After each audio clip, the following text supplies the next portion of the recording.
ஆமென். தேவனாகிய கர்த்தர் நம்முடைய திருச்சபைக்கு இந்த மாதத்தில் கொடுக்கப்பட்ட வாக்குத்தத்த வசனம் ஏசாயா தீர்க்கதரிசன புஸ்தகம் 43ஆம் அதிகாரம் 19வது வசனம். இதோ நான் புதிய காரியத்தை செய்கிறேன், அது இப்பொழுதே தோன்றும், நீங்கள் அதை அறியீர்களா? நான் வனாந்தரத்தில் வழியையும் அவ்வாந்தர வெளியில் ஆறுகளையும் உண்டாக்குவேன். இல்லாத இடத்துல என்ன செய்வேன் சொல்றாரு, கர்த்தர் உருவாக்கி தருவேன் என்று சொல்லி நம்மை பார்த்து இந்த மாதத்தில் இந்த திருச்சபையின் பிள்ளைகளை பார்த்து கர்த்தர் சொல்லிக் கொண்டிருக்கிறார். அல்லேலூயா, அல்லேலூயா, அல்லேலூயா. எனக்கு அன்பான கர்த்தருடைய பிள்ளைகளே, நம்முடைய தேவன் நம்முடைய திருச்சபையின் மேலே எவ்வளவு அன்பு வைத்திருக்கிறார், அல்லது நம்முடைய இந்த ஊழியத்தின் பேரில் எவ்வளவு பாசம் வைத்து இந்த ஒரு வார்த்தைகளை சொல்லி இந்த ஒரு வாக்குத்தத்தத்தை தந்து நான் என்ன செய்வேன், இன்றைக்கு ஒரு புதிய காரியத்தை உங்கள் வாழ்க்கையில் செய்ய போகிறேன் என்று ஆண்டவர் நமக்கு வாக்குத்தத்தம் தந்திருக்கிறார். அல்லேலூயா. அது மாத்திரமல்ல, உங்கள் பிள்ளைகளுடைய வாழ்க்கையில் நான் என்ன செய்வேன் சொல்லுங்க. உங்கள் பிள்ளைகளுடைய வாழ்க்கையில் நான் புதிய காரியத்தை தோன்ற பண்ணுவேன். பிரிந்து கிடக்கிற குடும்பத்துக்குள்ள நான் புதிய காரியத்தை செய்து அந்த குடும்பத்தை ஒன்றிணைக்க போகிறேன் என்கிறது தான் அதனுடைய ஒரு வாக்குத்தத்தம். அல்லேலூயா. வாக்குத்தத்தம் என்று சொன்னால் உங்கள் தொழிலில், உங்கள் பிள்ளைகளுடைய வாழ்க்கையில், உங்கள் தனிப்பட்ட வாழ்க்கையில் இதோ நான் என்ன செய்ய போகிறேன், புதிய காரியத்தை செய்கிறேன் சொன்னால் ஆண்டவர் சொல்றாரு, செய்த அடுத்த நொடியில், இப்போதான் செய்கிறாரு, அடுத்த நொடியில் நம்முடைய மத்தியில் அது தோன்றிவிட்டது. அல்லேலூயா. அது தோன்றிவிட்டது அப்படின்னா இந்த நொடியில் உடைந்து போன குடும்பத்துக்குள்ள கர்த்தர் ஒன்றிணைக்கும்படி புதிய காரியங்களை ஆண்டவர் செய்யும்படி இறங்கி வந்திருக்கிறார். அல்லேலூயா. நொறுங்கி போன ஒன்றுமில்லாத தொழிலில் தேவனாகிய கர்த்தர் எல்லா சகல விதமான ஆசீர்வாதங்களையும் உண்டாக்கி உருவாக்கி அதை உயர்த்தும்படி அந்த தொழில் மத்தியில் இறங்கி வந்திருக்கிறார். அல்லேலூயா. அதனால்தான் தெளிவாக சொல்லுகிறார், உன் கைகளின் பிரயாசத்தை நீ சாப்பிடுவாய், உனக்கு பாக்கியமும் நன்மையும் உண்டாயிருக்கும் என்று சங்கீதம் 128:2 சொல்லி இருக்கிறார். பிரியமான தேவனுடைய பிள்ளைகளே, இன்றைக்கு நம்முடைய வாழ்க்கையிலும் தேவனாகிய கர்த்தர் சொல்லுகிற ஒரு சில வார்த்தை என்னன்னா, இதை தாங்க உன் ஜெப வாழ்க்கையில நான் கட்டி எழுப்பி புதிய காரியத்தை செய்ய போறேன்னு சொல்றார். அல்லேலூயா, அல்லேலூயா. உங்க உபவாச ஜெபத்துல நான் இனி புதியதோர் காரியத்தை செய்து புதியதோர் வார்த்தைகளை உங்களுக்கு நான் கொடுத்து உங்களை உற்சாகப்படுத்தி பலப்படுத்த போகிறேன் என்று சொல்லுகிறார். அல்லேலூயா, அல்லேலூயா. அப்போ உபவாசித்து ஜெபிக்கிற பிள்ளைங்க, உங்க குடும்பத்துக்காக உபவாசித்து ஜெபிக்கிற தேவ பிள்ளைங்க, நீங்க எப்படிப்பட்டவங்களாக இருக்கணும் அப்படின்னு சொல்லி கேட்டீங்கன்னா, கர்த்தர் புதிய காரியத்தை எதிர்பார்த்து உபவாசித்து ஜெபிக்கும் பொழுது கர்த்தர் புதிய காரியத்தை தோன்ற பண்ணுவார். அல்லேலூயா, அல்லேலூயா, அல்லேலூயா. பிரியமான தேவனுடைய பிள்ளைகளே, அப்படியானால் புதிய காரியம் எப்பொழுது தோன்றும் என்று காலையில் ரொம்ப விளக்கமாக, ரொம்ப தெளிவாக, அழகான ஒரு செய்தியை கர்த்தர் நமக்கு விளக்கம் அளித்தார். அல்லேலூயா, அல்லேலூயா. ஆமாம், அது வந்து டிவியில் என்ன யூடியூப்பில் தெளிவான ஒரு சத்தியம் வெளியாக வந்தது. அது எல்லாரும் நீங்கள் உங்கள் வீட்டில் பார்த்து கொள்ளுங்க, பார்த்துருப்பீங்கன்னு நினைக்கிறேன். கர்த்தர் தாமே உங்களை அந்த வார்த்தையின்படியே ஆசீர்வதிப்பாராக. ஆமென். இப்போ யாருடைய வாழ்க்கையில் கர்த்தர் புதிய காரியங்களை தோன்ற பண்ணினார்? ஒரு நிமிஷம் கண்களை மூடி நாம் ஜெபிக்கிறோம். அல்லேலூயா. ஸ்தோத்திரிக்கிறோம், துதிக்கிறோம், துதிக்கிறோம், துதிக்கிறோம், துதிக்கிறோம், துதிக்கிறோம். இயேசுவே துதிக்கிறோம் துதிக்கிறோம் துதிக்கிறோம், ஸ்தோத்தரிக்கிறோம் ஐயா, உம்மை துதிக்கிறோம். இயேசுவே நாங்கள் உம்மை துதிக்கிறோம். சர்வ வல்லவரே நாங்கள் உம்மை துதிக்கிறோம். அப்பா பிதாவே நாங்கள் உம்மை துதிக்கிறோம். எங்கள் ஆண்டவரே நாங்கள் உம்மை துதிக்கிறோம். ஆண்டவரே இரக்கம் செய்கிற தெய்வம் நீர்தானே, இறங்கி வருவீராக ராஜா. ஏசப்பா மக்கள் நாங்கள் நன்றி செலுத்துகிறோம், நன்றி செலுத்துகிறோம். ஆவியான தேவனே நாங்கள் உமக்கு நன்றி செலுத்துகிறோம். எங்கள் சர்வ வல்லவரே நாங்கள் உம்மை துதிக்கிறோம். அப்பா எங்களுக்கு நீர் இறங்கி வருகிற தெய்வம், அதற்காக நாங்கள் உமக்கு நன்றி செலுத்துகிறோம். ஜீவனுள்ள தேவனே நாங்கள் உமக்கு நன்றி செலுத்துகிறோம். சர்வ வல்லவருடைய தெய்வமே நாங்கள் உமக்கு நன்றி செலுத்துகிறோம். ஓ ஹல்லேலூயா, உம்மை துதிக்கிறோம், ஸ்தோத்திரிக்கிறோம். முதல்ல பேசும் அடியார்களாய் இருக்கிற நாங்கள் கேட்கிறோம். இயேசுவின் நாமத்தில் பிதாவே, ஆமென். யாருடைய வாழ்க்கையில கர்த்தர் புதிய காரியத்தை தோன்ற பண்ணுகிறார் அப்படின்னு சொன்னா, முதலாவது ஆண்டவர் ஒரு கண்டிஷனோட புதிய காரியங்களை தோன்ற பண்ணுவேன்னு தான் சொல்றார். முந்தினவைகளை நினைக்க வேண்டாம். சரி, முந்தினவைகளை நினைக்க வேண்டாம். முந்தின காரியம் பாவமான காரியம்.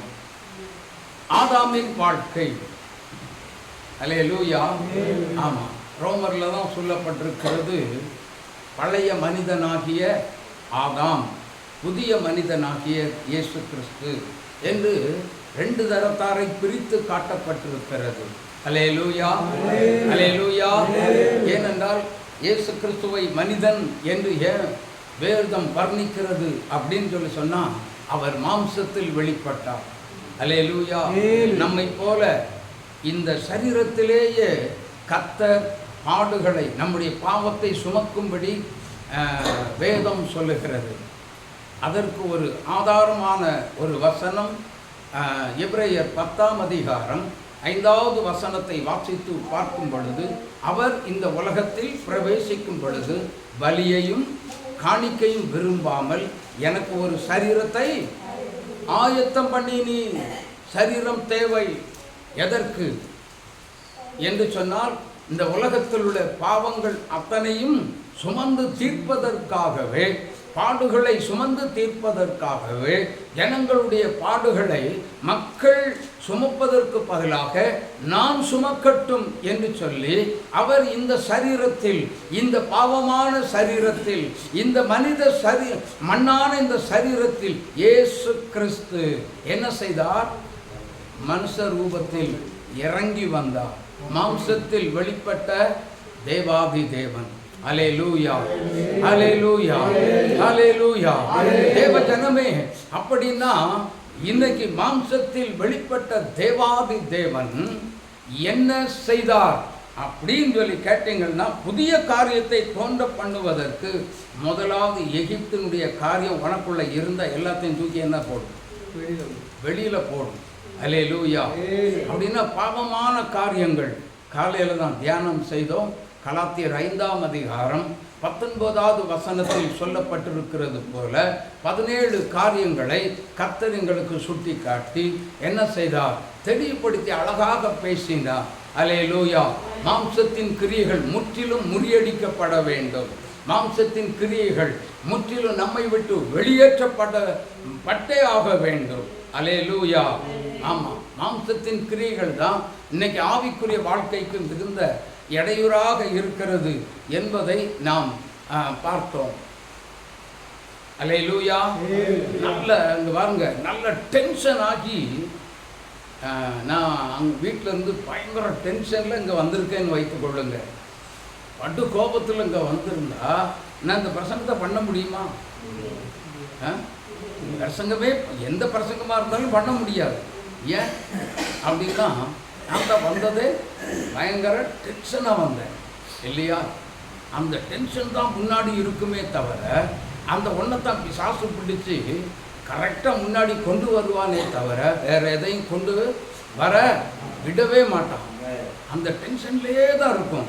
அதே மாதிரி தான் தேவனுடைய பிள்ளைகளை, பாவமான எந்த ஒரு காரியத்தையும் நாம் எகிப்தின் காரியமாகிய பாவமான காரியத்தை நாம் உதறி தள்ளாவிட்டால், உதறி தள்ளாவிட்டால், நம்மை விட்டு தூக்கி எறிந்து போடாவிட்டால், நம்முடைய வாழ்க்கையில் எந்த ஒரு காரியத்தில் வெற்றியும் வராது, புதிய காரியம் தோன்றவும் செய்யாது. ஆமென். அல்லேலூயா. பாவமான காரியம் நம்மை விட்டு தூக்கி எறியப்பட வேண்டும். அப்படி அந்த பாவமான காரியங்கள் நம்மை விட்டு தூக்கி எறியப்பட வேண்டுமே ஆனால் ஆவியானவருடைய உதவி, ஒத்தாசை நமக்கு தேவை. அல்லேலூயா. ஆமா, அந்த ஒத்தாசையோடு தான் நாம் தேவ சமூகத்தில் காத்திருந்து ஜெபிக்கும் பொழுது அந்த பரிசுத்த ஆவியானவரே, இந்த பாவத்தை என்னால் விட முடியவில்லை, இந்த ரகசிய பாவங்களை என்னால் விட முடியவில்லை என்று சொல்லி நீங்கள் அந்த ஆண்டவரிடத்தில் சொல்லணும். சொல்லி விட முடியல, இதை விடுவதற்கு எனக்கு நீங்க என்ன செய்யுங்க, உதவி செய்யுங்க ஆண்டவரே என்று சொல்லும் பொழுது தேவனாகிய கர்த்தர் உதவி செய்வார். அல்லேலூயா, அல்லேலூயா. ஆமா, ஆரோனை மோசையும் இஸ்ரவேல் ஜனங்களை எகிப்து தேசத்திலிருந்து அடிமைத்தனம் 400 வருஷமாக அடிமைத்தனத்தில் இருந்த பிள்ளைகளை எப்படி வெளியில் கொண்டு வர முடிந்தது? அதற்கு ஆவியானுடைய ஒரு உதவி இருந்தது, ஒரு ஒத்தாசை இருந்தது. ஆவியானவர் ஒத்தாசை செய்தார். 2 மனிதனால் முடியவில்லை, ஆவியானவரே. ஏனென்றால் முதலாவது பார்வோனுக்கு முன்னாடி போய் நிற்கிறான். எங்கள் ஜனங்களை அனுப்பணும் அப்படின்னு சொல்லி கோலை கீழே போடுறான். யாரு? மோசே. பாம்பா மாறுகிறது. அல்லேலூயா. ஒரு பாம்பா மாறுமா? இது நம்புகிற ஒன்று தானா? நம்பக்கூடிய ஒன்றா? நம்பக்கூடிய ஒன்று அல்ல. ஆனால் அந்த நாட்களில் நம்முடைய தேவன் அதை செய்திருந்திருக்கிறார். அல்லேலூயா, அல்லேலூயா. தேவனுடைய பிள்ளைகளே பாருங்க, மந்திரவாதியும் கோலை போட்டிருக்காங்க. மந்திரவாதிகளும் கோலும் என்னாச்சு? பாம்பா மாறிடுச்சு. பாம்பா மாறின அடுத்த நிமிஷத்தில் என்ன நடந்ததுன்னா, இந்த மோசேயினுடைய கோல் அத்தனை மந்திரவாதிகளுடைய பாம்பை, கோலாக மாறிய பாம்பை விழுங்கி விட்டது. ஆமென். ஹல்லேலூயா, ஹல்லேலூயா, ஹல்லேலூயா. எனக்கு அன்பான தேவனுடைய பிள்ளைகளே, இது பாம்பு விழுங்குமா அப்படின்னு சொல்லி சொன்னால் ஏராளமான ஆதாரமான காரியங்களை சொல்ல முடியும். நேரம் இல்லை, அதனால தான் சொல்கிறேன். தேவனுடைய பிள்ளைகளை, இதெல்லாம் அந்த காலத்தில் நடந்த ஒரு சம்பவம். ஆனாலும் அடுத்தது என்னன்னா, என் ஜனங்களை போக விடாட்டி என்ன செய்வேன்? நீ நதியில் குடிக்கவும் முடியாது, குடிக்கவும் முடியாது. தண்ணீர் என்னாகும்? ரத்தமாய் மாறும். இப்படி ஒவ்வொரு காரியமாக எகிப்து தேசத்துக்குள்ள கர்த்தர் 10 வாதையை சொல்லி செய்து முடித்ததுக்கு அப்புறம்தான் 10வது வாதையில் தான், ஐயோ என் ஜனங்களெல்லாம் அழிந்து போயிட்டே இருக்காங்கப்பா, நீங்க முதல்ல என்ன செய்யுங்க, நாட்டை விட்டு ஓடுங்க, உங்க கர்த்தரை ஆராதிங்க. அது வரைக்கும் என்ன சொல்லிட்டு இருந்தான்? கொஞ்சம் தூரம் போங்க, ஆண்கள் மட்டும் போங்க, மீதி எல்லாம் உங்க மனைவி பிள்ளைகள் எல்லாத்தையும் விட்டுட்டு போங்க அப்படின்னு சொல்லிட்டு இருந்தான். அதுக்கப்புறம் என்ன சொன்னான்னா, எல்லாரும் போங்க, நீங்க நினைச்சபடி என்ன செய்யுங்க, உங்க தேவனாகிய கர்த்தரை ஆராதியுங்கள் அப்படின்னு சொல்லி சொன்னா. ஆனா சொல்லிட்டு என்ன பண்ணுனா அப்படின்னா, எல்லாரும் போயிருங்க, உங்க ஆடு மாடு எல்லாத்தையுமே ஒன்றையுமே கையில் எடுத்துட்டு போவோம்னா, ஆடு மாடு எல்லாமே எங்களுக்கு இங்கே இருக்கட்டும். ஆர்வமும் மோசையும் சொன்னார்கள். என்ன சொன்னாங்கன்னா, நாங்களும் எங்கள் ஜனங்களும் எங்களுக்குரிய ஆடு மாடுகள் எங்க என்னென்ன உண்டோ அத்தனை பேரும், ஆமென், வெகு தூரம் வனாந்தரத்தில் வெகு தூரம் போய் கர்த்தரை நாங்கள் ஆராதிக்க வேண்டும். ஹல்லேலூயா, ஹல்லேலூயா. 10வது வாதை தலைப்பிள்ளை சங்காரம். ஆமென். ஏன் இஸ்ரவேல் ஜனங்கள் மத்தியில் மட்டும் அந்த தலைப்பிள்ளை சங்காரம் நடக்கவில்லை அப்படின்னா, அதுதாங்க தேவன் செய்கிற ஒரு புதியதொரு காரியம். ஆமென். எப்படின்னா, நல்லா புரிந்து கொள்ளுங்க. பஸ்காவாகிய ஆட்டுக்குட்டி அடிக்கப்பட்ட பொழுது ஆண்டவர் சொன்னார், என்ன சொன்னார்? தேவனாகிய கர்த்தர் சொன்னார், அவன் ஆட்டுக்குட்டி அடிச்சிட்டியா, ரத்தத்தை எடுத்து எங்க போட்டுக்க, நிலைக்காலில் நீ போட்டுக்க, அடையாளத்துக்காக ரத்தம் பூசப்பட வேண்டும். அல்லேலூயா. சங்கார தூதன் கடந்து வரும் பொழுது எந்த வீட்டில் ரத்தம் பூசப்பட்டிருக்கிறதோ அந்த வீட்டில் சங்கார தூதன் உள்ளே வரமாட்டான், அவன் கடந்து போய் விடுவான். அல்லேலூயா, அல்லேலூயா. அப்போ இதுலதான் இயேசு கிறிஸ்துவின் ரத்தத்தை நாம் நம்ப வேண்டிய ஒரு சூழ்நிலையில் இருக்கிறோம். அல்லேலூயா. இயேசு கிறிஸ்துவின் ரத்தமோ நமக்கு பாதுகாப்பை கொண்டு வருகிறது. அல்லேலூயா. அது மாத்திரமல்ல, வேதம் சொல்லுகிறது, கொலோசையர் 1ஆம் அதிகாரம் 20வது வசனத்தை வாசித்து பாருங்கள். அங்கே வேதம் சொல்லுகிறது, அவர் சிலுவை சிந்தின இரத்தத்தினாலே நமக்கு சமாதானம் உண்டாயிற்று. அல்லேலூயா, அல்லேலூயா. ஆபத்து கடந்து போகிறது என்று சொன்னால் நமக்கு ஒரு பெரிய ஒரு சமாதானத்தின் தேவனே நமக்கு கொடுத்து விட்டார். அல்லேலூயா. ஏசாயா 53ஆம் அதிகாரத்தில் நாம் வாசிக்கிறோம், சமாதானத்தை உண்டு பண்ணும் ஆக்கினை அவர் மேல் வந்தது, அவருடைய தழும்புகளால் குணமாகிறோம் என்று சொன்னார்.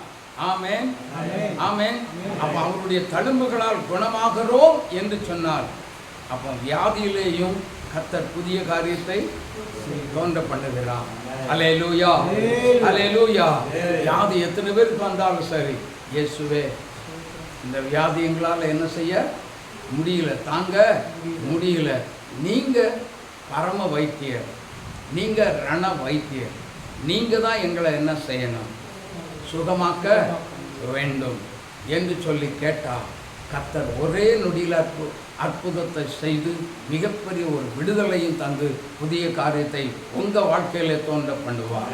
அல்லேலூயா, அல்லேலூயா, அல்லேலூயா. எனக்கு அன்பான தேவனுடைய பிள்ளைகளே, ஆனால் நாம் செய்ய வேண்டிய ஒரே ஒரு காரியம், இந்த வாக்குத்தத்தம் நம்முடைய வாழ்க்கையில் நிறைவேற்றப்பட வேண்டுமே. ஆனால் நாம் செய்ய வேண்டிய ஒரே ஒரு காரியம் என்னவென்றால், பாவ வாழ்க்கை விட்டு, எகிப்து என்னும் அடிமைத்தனத்தை விட்டு வெளியில் நாம் வர வேண்டும். ஆமென், ஆமென். அங்கிருந்தா வெளியில வரணும். நீ அங்கே உட்கார்ந்துட்டு இருக்க கூடாது. உனக்கு நான் வைத்திருக்கிற தேசம் ஒரு பாலும் தேனும் ஓடுகிற கானான் தேசத்தை உனக்காக நான் சுதந்திரமாக வைத்திருக்கிறேன். அல்லேலூயா.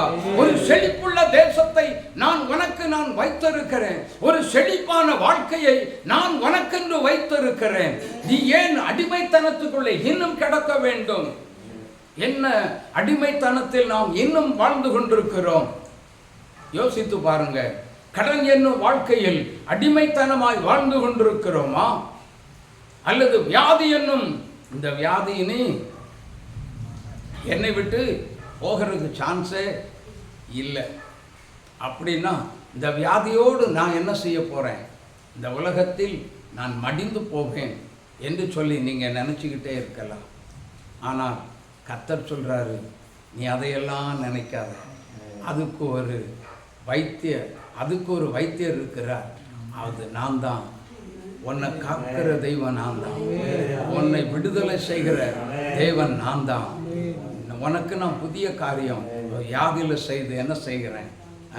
நான் உன்னை வெளியில் கொண்டு வந்துடுறேன் அப்படின்னு சொல்லி கர்த்தர் அவரை சார்ந்த பிள்ளைகளுக்கு அப்படிப்பட்ட பிள்ளைகளை பார்த்து கர்த்தர் சொல்லுகிறார், நான் உனக்கு ஒரு விடுதலையின் நாயகனாய் கடந்து வந்து உனக்கு ஒரு புதிய காரியத்தை தோன்ற பண்ணுகிறேன்.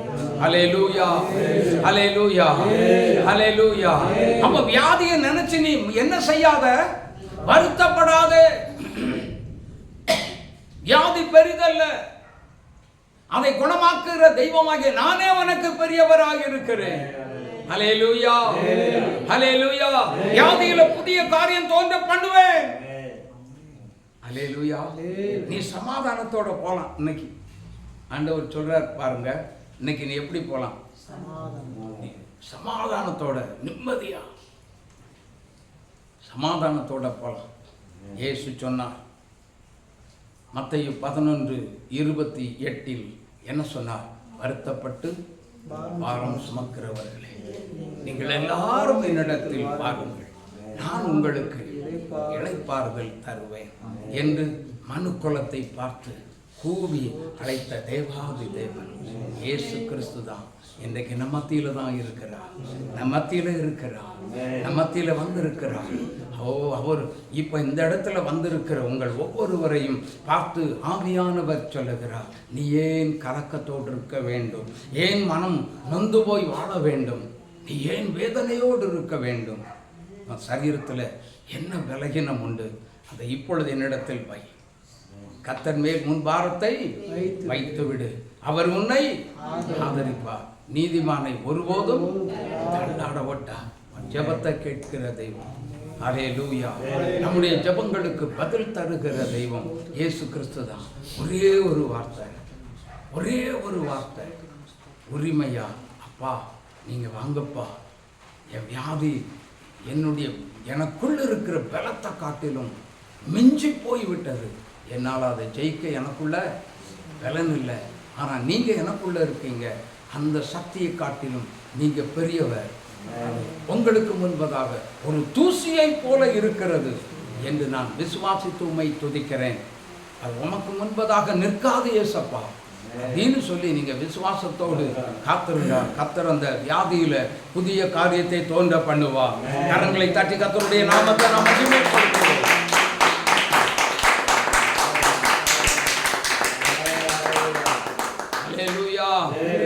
வியாதிகள் தொல்லைகள் தோல்வியோ வாழ்க்கையில் என்ன ஏங்கமோ, வியாதிகள் தொல்லைகள் தோல்வியோ வாழ்க்கையில் என்ன ஏங்கமோ, கண்ணீர் தானுந்தன் படுக்கையோ, கலங்காதே மன்னன் இயேசு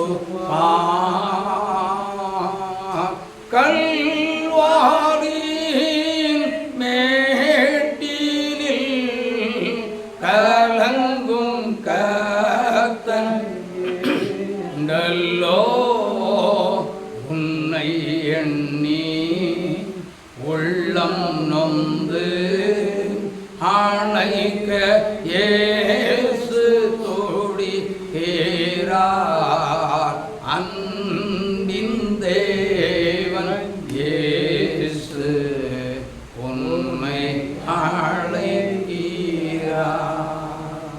மனிதனின் அன்பு மாறலாம்,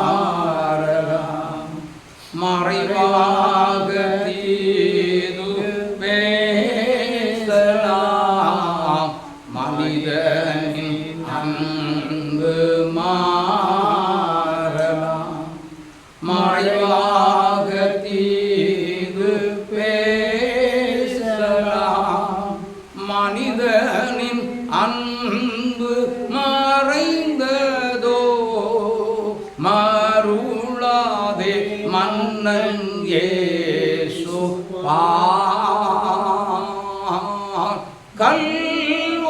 கல்வாரியின் மேட்டினில் கலங்கும் கர்த்தன் உண்டல்லோ, உன்னை எண்ணி உள்ளம் நொந்து அணைக்க இயேசு துடிக்கிறார்.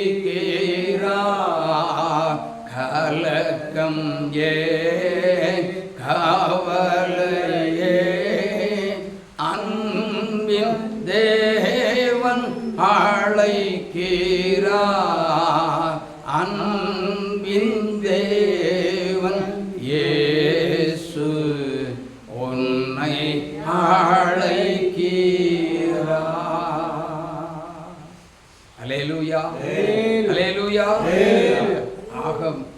ஆகவே நம்மை விசாரிக்க, நமக்கு ஒரு புதிய காரியத்தை தோன்றச் செய்ய, எந்த ஒரு காரியமாக இருந்தாலும் நம்முடைய வாழ்க்கையில் ஜெபத்திற்கும் ஆவிக்குரிய வாழ்க்கைக்கும் தடையாக இருக்கக்கூடிய எந்த காரியமாக இருந்தாலும் தீர்வு ஒரு டாக்டர்கிட்ட இல்லை, அல்லது ஒரு மந்திரவாதிகிட்ட இல்லை, வேற எங்கேயுமே இல்லை.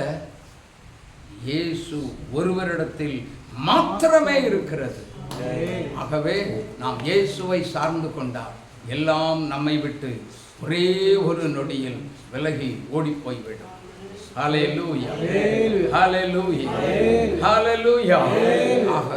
ஆகவே நாம் யாரும் என்ன செய்ய வேண்டாம், சோர்ந்து போயிடாதீங்க. சோர்ந்து போகாம ஜெபத்தில் கர்த்தரோடு வாழ்ந்து கொண்டிருங்க. ஜெபத்தில் அனுதினமும் இயேசுவோடு பேசுங்க. சோர்ந்து மட்டும் போயிடாதீங்க.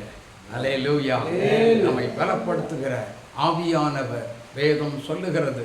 அப்போஸ்தலர் 1ஆம் அதிகாரம் 8வது வசனத்தை வாசித்து பார்க்கும் பொழுது, பரிசுத்த ஆவி உங்களிடத்தில் வரும் பொழுது நீங்கள் என்ன செய்வீர்கள்? பலன் அடைவீர்கள். ஹல்லேலூயா. நம்ம தான் பலன் அடைகிறோம். எதற்கு இந்த பலன்? நம்முடைய சரீரத்தில் வருகிற சத்துருவால் வரக்கூடிய பயங்கரமான பலகீனங்கள் எல்லாவற்றையும் மேற்கொள்வதற்காகவே பரிசுத்த ஆவியானவர் நம்மில் பலப்படுத்துகிற தேவனாக இருக்கிறார். ஹல்லேலூயா.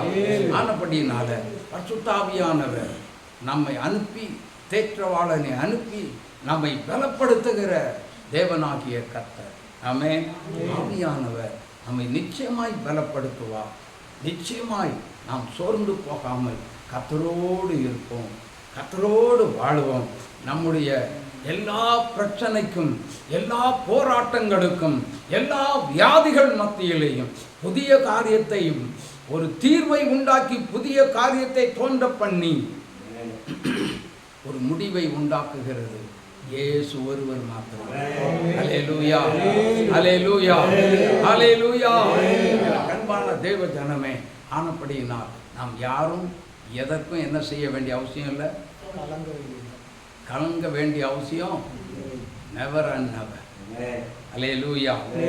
ஆமாம், யாக்கோபு லாபானிடத்திலிருந்து புறப்பட்டு வரும் பொழுது, தேவனுடைய பிள்ளைகளே, இதோ ஏசா உன்னுடைய அண்ணன் 400 பேரோடு கூட உமக்கு எதிர்கொண்டு வந்து கொண்டிருக்கிறார் அப்படிங்கிறத வார்த்தையை கேள்விப்பட்டு கலங்குகிறான்.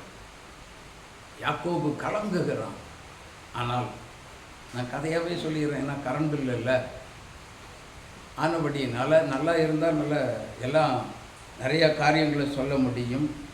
ஆனபடியினால் ஆதியாகமம் 27ஆம் அதிகாரம் 11-12 வசனங்களை வாசிங்க பார்க்கலாம். ஆதியாகமம் 27ஆம் அதிகாரம் 11-12 வசனங்களை வாசிக்க கேட்போம். சீக்கிரமாக வாசிங்க. அல்லேலூயா.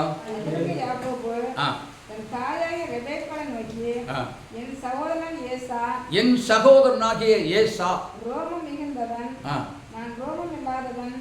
ஒருவேளை என் தகப்பன் என்னை தடவி பார்ப்பார், அப்பொழுது நான் அவருக்கு எத்தனாய் காணப்படுவேன். என்மேல் ஆசீர்வாதத்தை அல்ல, என்மேல் ஆசீர்வாதத்தை அல்ல, சாபத்தை போற்றுவார். ஐயா, சாபம் போற்றுவார். அதனால நான் இந்த காரியத்தை உடன்பட மாட்டேன் அப்படின்றான். ஆனாலும் தாய்க்காரி, எப்படியாயிலும் நீ அப்பாட்ட நீ என்ன பண்ணு, போய் ஆசீர்வாதத்தை வாங்கிக்க. ஏசாவின் வஸ்திரம் அவனுக்கு கொடுக்கப்பட்டது, போட்டுக்கிட்டான். அடுத்ததில் என்ன நடந்தது? ஆட்டு மயிரெல்லாம் தோலை அப்படியே போர்த்து விட்டாங்க. கழுத்தை தடவி பார்த்தான். வஸ்திரத்தினுடைய வாசனை, ஏசாவினுடைய வஸ்திரத்தின் வாசனை தோன்றியது.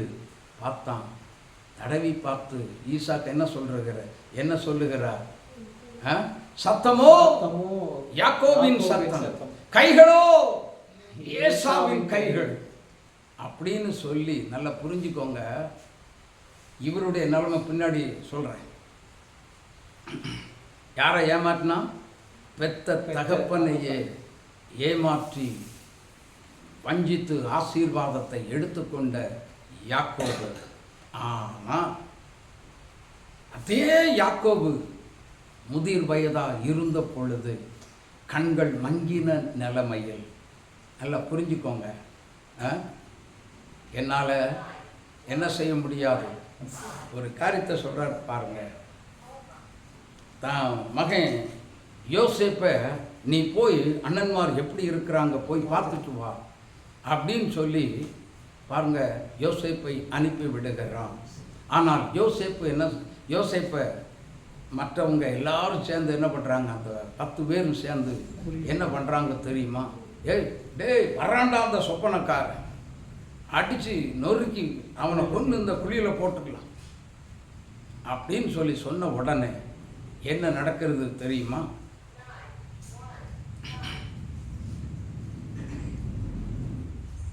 ரூபன் அவனை எப்படியாகிலும் பிள்ளையாண்டான தப்பிச்சு விட்டுறணும் அப்படிங்கிறதுக்காக என்ன பண்ணுறான், ரொம்ப முயற்சி பண்ணுறான். ஆனால் மற்றவர்கள் எல்லாரும் தீவிரமாக அவனுடைய சொப்பனம் எப்படி நிறைவேறும், அல்லேலூயா, ரொம்ப தீவிரமாக இருந்து பார்த்தாங்க. ஆனால் ஒரே ஒரு காரியத்தை சொல்லுகிறேன், யோசேப்பை அடித்து நொறுக்கி என்ன பண்ணாங்க, குழியில் போட்டாங்க. ஆனால் அவங்களுடைய யாக்கோபின் பிள்ளைகள் எல்லாம் யோசேப்பினுடைய ட்ரெஸ் அனுப்பி, இது உன்னுடைய மகனுடைய ட்ரெஸ் தானோ பா, ஐயோ என்னுடைய மகனுடைய ட்ரெஸ் தான், என்னாச்சு, ரத்தமாக இருக்கிறதே, என்ன நடந்தது? யோசேப்பு என்னானா, ஒரு துஷ்ட மிருகம் அவனை பட்சித்தது, ஒரு துஷ்ட மிருகம் அவனை பட்சித்தது என்று சொல்லி சொந்த தகப்பனை ஏமாற்றுகிறார்கள் பிள்ளைகள். யோசித்து பாருங்க, மனுஷன் எதை விதைக்கிறானோ அதையே அறுக்க வேண்டியது இருக்கும். ஈசாக்க கண்டு தெரியாத தகப்பனை ஏமாற்றி ஆசீர்வாதத்தை வாங்கினவன் இப்பொழுது சொந்த பிள்ளைகளால் பெத்த தகப்பனே ஏமாற்றினான். ஆனால் பெற்ற தகப்பனையே ஏமாற்றின யாக்கோபுக்கு ஒரு அதிர்ச்சி காத்திருந்தது. என்ன அதிர்ச்சி? யோசித்து பாருங்கள். நான் பெற்ற பிள்ளைகளா தான் பிரியப்பட்ட மகனை இழக்க வேண்டிய ஒரு சூழ்நிலை வந்துவிட்டது. அவன் புலம்பினான், ஐயோ யோசேப்பு பீருந்து போனான், புலம்பி அழுதான், அவனுக்காக துக்கம் கொண்டாடினான். யாரும் அவனிடத்தில் போய் ஆறுதல் சொல்ல ஒருவராலும் முடியவே இல்லை. அவன் சொன்னான், என் நரை மயிரோடு நான் பாதாளத்திற்கு போவேன் என்றவன் அந்த யாக்கோபு புலம்பினான். எனக்கு அன்பார்ந்தவர்களை கொஞ்சம் யோசித்து பாருங்கள், கொஞ்சம் சிந்தித்து பாருங்கள். நீ யாக்கோபா இருக்கிற வரைக்கும் உன்னால் ஒரு ஆசீர்வாதத்தை கூட பெற்றுக்கொள்ளவே முடியாது. ஆமென். அதை விதைத்தாய் அது உன்னை மறுபடியும் தேடி வரும். எனக்கு அன்பான தேவனுடைய பிள்ளைகளே, ஆனால் கொஞ்சம் கரண்ட் வந்ததுனால இன்னொரு காரியங்களை நாம் கொஞ்சம் தியானிப்போம். ஆதியாகமம் 25ஆம் அதிகாரம், மன்னிக்கவும், ஆதியாகமம் 27ஆம் அதிகாரம் 18வது வசனத்திலிருந்து வாசித்து பாருங்க. அவன் தன் தகப்பனுக்கு வந்து, என் தகப்பனே என்றான். அதற்கு அவன், இதோ இருக்கிறேன், நீ யார் என் மகனே என்றான். தகப்பனை இப்பதான் ஏமாற்றுறான். ஆச்சுங்க. அப்பொழுது யாக்கோபு தன் தகப்பனை நோக்கி, நான் உன்னுடைய மூத்த மகனாகிய ஏசா. எப்படி பச்சையா போய் பேசுறான் பாரு. நீர் எனக்கு சொன்னபடியே செய்தேன். உம்முடைய ஆத்துமா என்னை ஆசீர்வதிக்கும்படி நீர் எழுந்து உட்கார்ந்து நான் வேட்டையாடி கொண்டு வந்த வந்ததை புசியும் என்றான். அப்பொழுது ஈசாக்கு தன் குமாரனை நோக்கி, என் மகனே, இது உனக்கு இத்தனை சீக்கிரமா எப்படி உனக்கு அகப்பட்டது என்றான். அகப்பட்டது. அவன், தேவனாய கர்த்தர் எனக்கு நேரிட பார்த்தீங்களா? எல்லாமே பொய் தான் பேசுறாங்க. யார் யோசித்து பாருங்க. இன்னைக்கு வாழ்க்கையே பொய்ய பேசி ஏமாற்றி வஞ்சித்து எத்தனை காலம் நீ உயிரோடு வாழ முடியும்? யோசித்து பாருங்க. பொய்யை களைந்து மெய்யை பேசுவோம். ஆமென். ஏனென்றால் இயேசுவுக்கு ஒரு பெயர் பொய் உரையாத தேவன். அவர் உண்மையே பேசுகிற தேவன். அல்லேலூயா. அவர் தான் சொல்றார், நீ பொய்யை களைஞ்சிட்டு வெளியே வா, நான் உன்னை என்ன செய்யறேன்? ஆசீர்வதிக்கிறேன். புதிய காரியம் அப்பதான் தோன்றும். இல்லாவிட்டால் இல்லவே இல்லை அப்படின்னு சொல்லி தெளிவாக சொல்லிவிடுகிறார். எனக்கு அன்பான தேவனுடைய பிள்ளைகளே, அல்லேலூயா. ஆசிங்க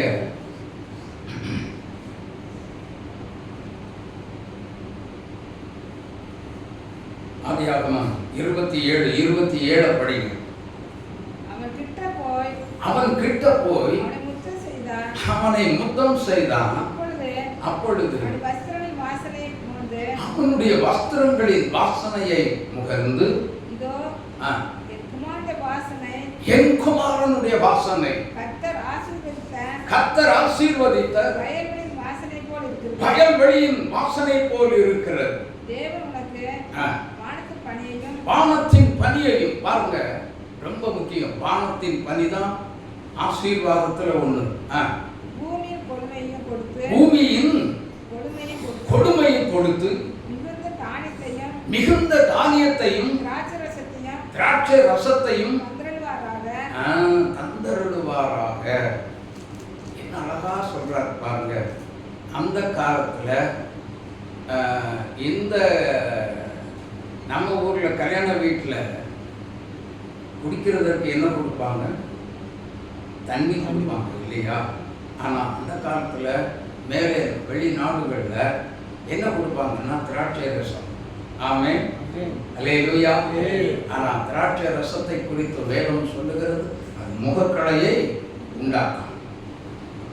எனக்கு அன்பான தேவனுடைய பிள்ளைகளே, அதனால திராட்சை ரசத்துக்கு ஒரு மகிமை, தனி மகிமையை கர்த்தர் கொடுத்து தான் வைத்திருக்கிறார். ஆமென். எனக்கு அன்பான, அதனால திராட்சை செடியை குறித்து சொன்னார். இன்னும் நிறைய காரியங்களை சொல்ல முடியும். எனக்கு அன்பான தேவனுடைய பிள்ளைகளே, கொஞ்சம் யோசித்து பாருங்கள். இன்னைக்கு ஆவிக்குரிய வாழ்க்கையில் சில காரியங்களை யாத்திரையாகவும் 14ஆம் அதிகாரம் 10 to 12 உள்ள வசனங்களை வாசிங்க.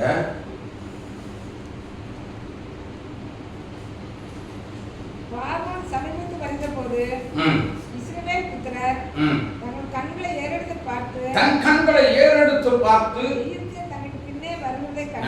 புரிஞ்சுக்கோங்க, எகிப்தியர் பின்னே வருகிறத பார்த்து அவங்க என்ன செய்யறாங்க?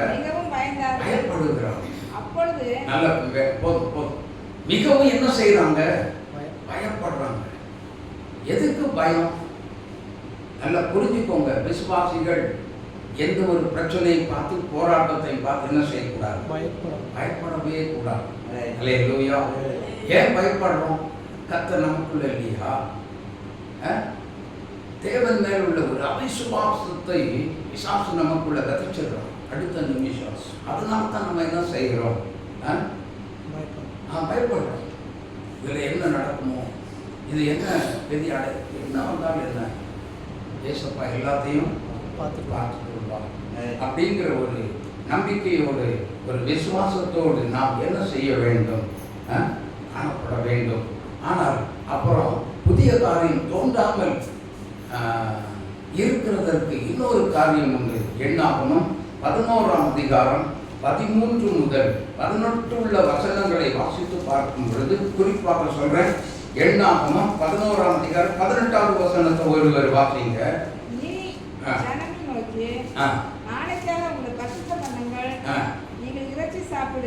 இறைச்சி பாத்தீங்களா? இதுவரைக்கும் மன்னாவை சாப்பிட்டவங்க இப்ப என்ன கேட்கிறாங்க? இறைச்சியை கேட்கிறாங்க. இச்சை, ஆசை. கறி இல்லாம, மீன் இல்லாம, முட்டை இல்லாம எனக்கு சாப்பாடு உள்ள இறங்காது. அப்படிலாம் தயவுசெய்து யாரும் சொல்லிடாதீங்க. முட்டையிலையும் ஆபத்து இருக்கு, கறியிலையும் ஆபத்து இருக்கிறது. அல்லேலூயா. எனக்கு அன்பான தேவனுடைய பிள்ளைகளே, கொஞ்சம் யோசித்து பாருங்க. எல்லாம் ஆண்டவர் சொன்னாரு பாருங்க. ஆதியாகமம் ஆதி யாத்திரையாகமம் 14ஆம் அதிகாரம் 16 முதல் 24 உள்ள வசனத்தை நீங்க வாசித்து பார்க்கும் பொழுது அங்கே சில காரியம் நடக்கிறது. ஏன்னா நேரம் இல்லை, அதுல எல்லாம் நீங்க வீட்டில் போய் நீங்க படிச்சு பாருங்க. தேவனுடைய பிள்ளைகளே, அங்க 2 நாள் பயண தூரமாய் வலது பக்கமும் இடது பக்கமும் பாளையத்துக்குள்ள 2 முழ உயரத்திற்கு சமுத்திரத்திலிருந்து காடைகளை கர்த்தர் கொண்டு வந்து போட்டா. இறைச்சி எவ்வளவு வேணும்? சாப்பிடு. ஆனா வேதம் என்ன சொல்லுகிறது? வாயில பற்கள் இடையில இருக்க வாயில இருக்கவே பயங்கரமான ஒரு ஆபத்து வந்தது. ஏனென்றால் மோசே சொல்லுகிறார், தேவனுடைய சமூகத்தில் கர்த்தருடைய காதுகள் கேட்க இறைச்சி வேணும் சொல்லி அழுதீர்களே. நீ நாமளா நினைச்சு என்ன செய்யக்கூடாது? எதையும் விரும்பி கேட்டு எனக்கு இது தந்துதான் ஆகும் சொல்லி போராடாது. ஆண்டவரே, இஷ்டம் இருந்தா இது எனக்கு வாக்கிய பண்ணுனா பரவாயில்ல அப்படின்னு சொல்லி கேளுங்க. கர்த்தருக்கு சித்தம் இருந்தா அது வரும். இல்ல பிடிவாதமா நீங்க கேட்டு வாங்கினீங்கன்னு வச்சுக்கோங்க, பயங்கரமான ஆபத்து இருக்கு. சரியான ஒரு ஆபத்து காத்து இருக்கு. அதுக்கு பின்னணியில் ஆபத்து தான் வரும். ஹல்லேலூயா. ஆமா, சத்தியத்தெல்லாம் நீங்க தெளிவா கேட்கணும். அதன்படி என்ன செய்யணும்? நடக்கணும். நம்ம இஷ்டத்துக்கு ஆண்டவர்கிட்ட போய் கேட்க கூடாது. ஆமென். ஆமா, எனக்கு அன்பான தேவனுடைய பிள்ளைகளே, அப்படின்னா இன்னைக்கு ஆதியாகமம் 32ஆம் அதிகாரத்துல 24 முதல் 26 உள்ள வசனமும் 28வது வசனத்தை ஒருவர் வாசிங்க. ஆதியாகமம் 32:28. நல்லா புரிஞ்சுக்கோங்க. யாக்கோபு அப்படி பின்தங்கி இருக்கும் பொழுது ராத்திரி பொழுது ஒரு நபர் வந்து யாக்கோபு கூட போராடுறார். போராடி உன் பெயர் என்னன்னு கேட்கிறார். வாசிமா. அப்பொழுது இனி உன் பேரு என்ன இல்ல, யாக்கோபா இருக்க கூடாது. யாக்கோபுன்னா லாபானே ஏமாத்தின, மாமனாரையும் ஏமாத்தின, மாமனாரால இவரும் ஏமாற்றப்பட்டாரு. அல்லேலூயா. ஆமா. அப்புறம் மாமனாரே ஏமாத்திட்டான். அடுத்தது கீழே இனிமே நீ இஸ்ரவேல் தான் உன் பேரு. நீ யாக்கோபுன்னு சொல்றதுக்கு நீ தகுதியே கிடையாது. ஏன்னா தேவனோடும் மனிதனோடும் போராடி மேற்கொண்டாயே. அல்லேலூயா. அல்லேலூயா. அதுக்கப்புறம் தாங்க யாக்கோபுக்கு ஒரு வசந்த காலம் இருந்துச்சு. வசந்த காலம்னா என்ன? புதிய காரியம் அப்பதான் தோன்றுச்சு. அல்லேலூயா. அது என்ன? அண்ணன் வருகிறான். நொண்டி நொண்டி நொண்டி நொண்டி போறார். அண்ணன் வருகிறான். தலை மட்டும் விழுந்து, அதுக்கு முன்னாடி வெகுமதி போயிடுச்சு பாருங்க. கொலை வெறியில் இருந்த அண்ணனுடைய உள்ளத்தில் ஒரு மாற்றம் வந்தது. அதுதான் புதிய காரியம். ஹல்லேலூயா. ஹல்லேலூயா. ஆபத்து இருந்த காத்துதான் இருந்துச்சு. ஆனா எப்போ பெயர் மாற்றப்பட்டதோ, அவன் வாழ்க்கையில எப்பொழுது புதிய காரியம் தோன்றப்பட்டதோ, அப்பொழுது அவன் எந்த யாக்கோபுக்கு வந்த யாக்கோபு என்றும் இஸ்ரவேலுக்கு ஆபத்து நீக்கி பாதுகாக்கப்பட்ட இந்த இஸ்ரவேல். அல்லேலூயா. அல்லேலூயா. அப்போ மறுரூபமாக்கப்பட வேண்டும். ஆமென். மறுரூபம் அடைய வேண்டும். அப்பதான் புதிய காரியம் நம்முடைய வாழ்க்கையில தோன்றும். நிச்சயமாகவே இதோ நான் புதிய காரியத்தை செய்கிறேன், அது இப்பொழுதே தோன்றுகிறது. பழசிலே உட்கார்ந்துகிட்டு இருந்தா அது தோன்றும் நினைக்காதீங்க. பழைய பாவத்தை உதறி தள்ளுவோம். பாவத்தை உதறி பரிசுத்தமாகி உத்தம மணவாட்டியாகி வீடு பாவத்தை உதறி பரிசுத்தமாகி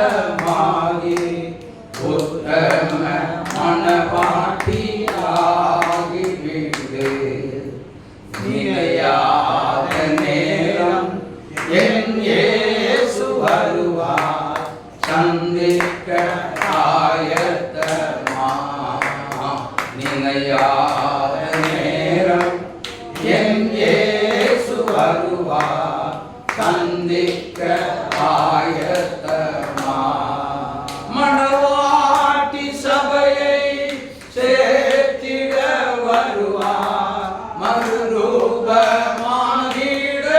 ஆயத்தமா மணவாட்டி சபையை சேர்த்திட வருவார் மறுரூபமாகிட ஆயத்தமா கரை நிறையற்ற பிழையில்லா சபையை சேர்த்திட வருவார் நீ ஆயத்தமா கரை நிறையற்ற பிழையில்லா சபையை சேர்த்திட வருவார் நீ ஆயத்தமா நினையாத நேரம் என் இயேசு வருவார் சந்திக்க ஆயத்தமா நினையாத நேரம் என் இயேசு வருவார் சந்திக்க ஆயத்தமா. ஹல்லேலூயா. அப்படியே கண்களை மூடி நாம் ஜெபிக்கிறோம். ஹல்லேலூயா. பரலோக பிதாவே, இதோ நான் புதிய காரியங்களை செய்கிறேன், அது இப்பொழுதே தொடர்கிறது என்று சொன்ன தேவன் ஆண்டவரே, பழையதை நினைக்காமல் புதிய காரியத்தை கர்த்தர் செய்வார் என்று தேவனை விசுவாசித்து துதித்து ஸ்தோத்திரம் பண்ணி இயேசுவையே எதிர்பார்த்து உடைய பாதத்தில் காத்திருந்து ஜெபித்து ஆண்டவரை புதிய காரியத்தை பெற்றுக்கொள்ள தேவனே இறக்கம் செய்கிற புதிய காரியம் இந்த மாதம் முழுவதும் தோற்றம் பண்ணி விட்டதற்காக உண்மை துதிக்கிறேன். அந்த பிள்ளைகள் ஒவ்வொருவரையும் நீர் ஆசீர்வதிங்க, கேட்ட வாக்கின்படி அப்படியே நீர் ஆசீர்வதிங்க, அப்படியே நீர் ஆசீர்வதித்து அது நாமத்தை மாத்திரம் மகிமைப்படுத்தும்படியாக ஜெபிக்கிறோம். தேவ கரத்தில் தாழ்த்தி பெருமையாக அர்ப்பணிக்கிறோம். வியாதியோடு அந்த பிள்ளைகள் ஒவ்வொருவரையும் குணமாக்கும் ஐயா. யார் யார் சரீரத்தில் ஆண்டவரே வலி வேதனைகள் உண்டோ அத்தனை விலகட்டும். இயேசு கிறிஸ்துவின் நாமத்தில் விலகி போகும்படியாக நாங்கள் ஜெபிக்கிறோம். நாம் யாருடைய கரத்தில் தாழ்த்துகிறோம், பெருமையாக அர்ப்பணித்து ஜெபிக்கிறோம். கர்த்தர் நீங்கள் மகிமைப்படுவீரா இயேசுவின் நாமத்தில் பிதாவே. நாமாவே கர்த்தரை ஸ்தோத்திரி. எங்களுடமே பரிசுத்த நாமத்தை ஸ்தோத்திரி. நாமாவே கர்த்தரை ஸ்தோத்திரி. கர்த்தர் செய்த சகல உபகாரங்களை ஆமென். ஆமென். ஹல்லேலூயா.